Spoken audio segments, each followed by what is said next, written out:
Hello, I'm Phil Jacobus. It's August 11th at 11 a.m. and I'm here in my office in Manhattan. I want to thank you for joining me. You know, yesterday I was at my home in Woodstock, New York, and I interviewed Mr. Gus Sakis with Medimizer. Very charming guy. I'm sure you'll enjoy that interview, and I'll share that with you in just a moment. But first, let's take a look at several news stories that appeared in Healthcare Business News Online or HCB News Online. First, here is a story about digital breast tomosynthesis, which people also describe as 3D mammography. It may be better option than digital mammography for detecting cancer and reducing recall rates for most women, but especially with dense breast tissue. But it's not always the case, so read that story and you'll see why. Next, in case you did not receive our print magazine, we write a piece on CT tube technology every year and what's going on in the CT service marketplace. And this story is interesting. I encourage you to read it if you didn't get our print magazine. And please remember to sign up for our free online news. You won't be sorry you did. It's jam-packed with all the latest news. And now, let me welcome Gus Sakis with Medimizer. Gus, welcome to Healthcare Business News. Hello, Phil. Thank you for having me. So Gus is a wonderfully friendly and down-to-earth fellow that I get to see at conferences. We both go to too many conferences, I guess, don't we, Gus? Yes, we do. And Gus is the president of Medimizer, Inc. And Medimizer is a 32-year-old company, so he's been at this for a while. Gus, for those people not familiar with Medimizer from 5,000 feet in the air, what does Medimizer do? Well, Medimizer is a software program that helps hospitals and service companies to perform their scheduled inspections so that they're in compliance with the requirements of CMS, and also so that they can pass their audits, their surveys from either Joint Commission, DNV, so that they get their reimbursements.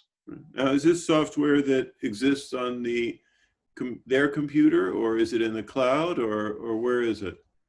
Well, we have both options available. Since we've been around so long, our legacy system was a on-premise software where people would pay their annual license fees and then install the software in their own network and then serve it up to their own computers and host it themselves on-premise. Right. But Medimizer many years ago also moved to a cloud version we call Medimizer Online. So for a customer, it's their choice. The software is exactly the same. It's just a matter of choice. And we call this software CMMS, Computerized Medical Maintenance System. Is that right? Well, Computerized Maintenance Management Software. Oh, yes, sorry. Computerized Maintenance Management Software. My mistake.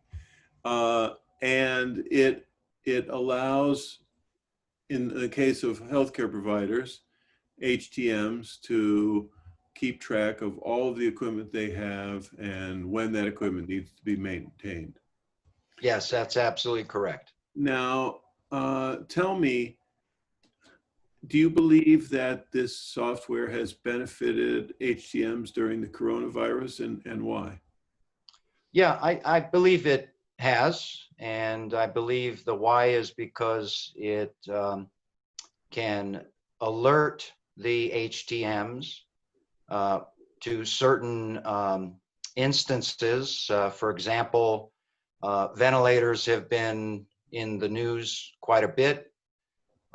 Ventilators require some very intensive maintenance, and Medimizer can remind the HTMs that which ventilators are due for the certain types of inspections that are required by the manufacturer, and alerts can be sent, and HTMs don't really have to think about it. They just respond to the messages that are sent to them.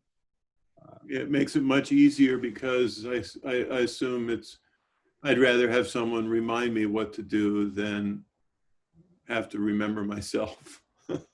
Right, right. So imagine, Phil, an HTM coming to work in the morning into the shop, or coming to work for a service company, whether that's a field service representative that leaves directly from their home and goes out to customer locations, or whether it's an in-house HTM inside of a hospital or other medical facility. They simply can get a message either on their phone or on their desktop computer. The device doesn't really matter, showing them a list of things that are due for them to do today. Right, and I guess and